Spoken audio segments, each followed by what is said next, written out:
I'm Gene Sexton, I'm Beth Silver. and we're Silverleaf Olive Oil. We've been in business since 2003. We've been Farm Bureau members since 2003 as well. We're out here in Loma Rica, and we're making some fantastic olive oil. So we moved here in 2001, actually not knowing that we had olive trees here. We just knew it was a beautiful piece of land with some trees that were definitely planted in an orchard style.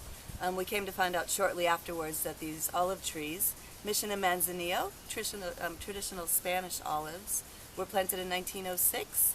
So we've been now working with trees that are 107 years old and making beautiful, beautiful traditional Spanish olive oil. This orchard was, as she mentioned, planted in 1906.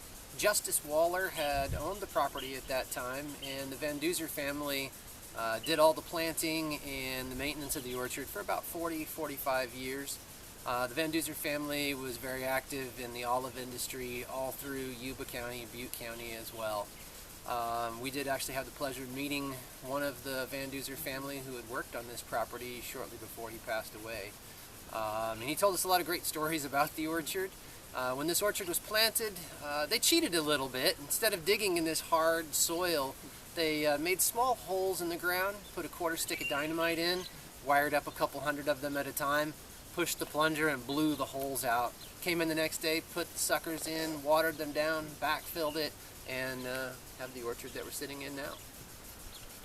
Very cool. So once we figured out we had olive trees and we covet the olive oil itself, we decided we would start making our product. And from that we have a lot of heartfelt and a lot of very strict attention to detail. We both have a very strong work ethic, so it's easy for us to get out here and work a little bit extra hard. So olives are harvested one time a year.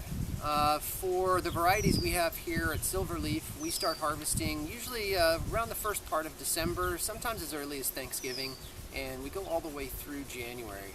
So what I feel as coming from a non-farming background, which Gene did come from a very huge farming background, is literally what you get from the once-a-year crop. I mean, you can find out right now the olive flowers are blooming, they look great, everything seems to be going along fine. Well, we have one chance at it in harvest season, and if the weather is rotten or Mother Nature plays a hard set of rules on us and gives us some weather that isn't cooperative, we may have no fruit. Or even the last couple of years we've lost fruit due to frost, which is something brand new to us. So as Gene says, there's many things that go from his perspective. For me, it's literally just not knowing how it's really going to be from year to year.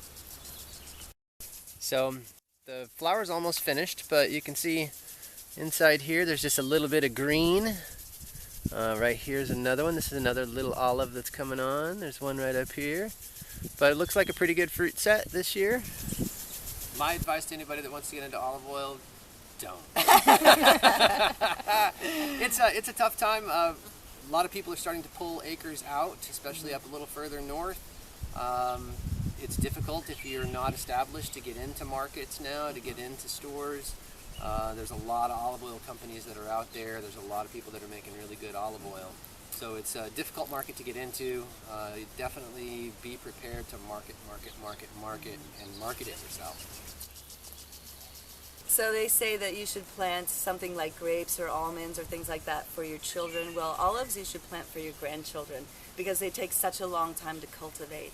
And besides that, what is the best way to make a small fortune in the farming business or the industry? Start with a large fortune, and that's all I've got to say.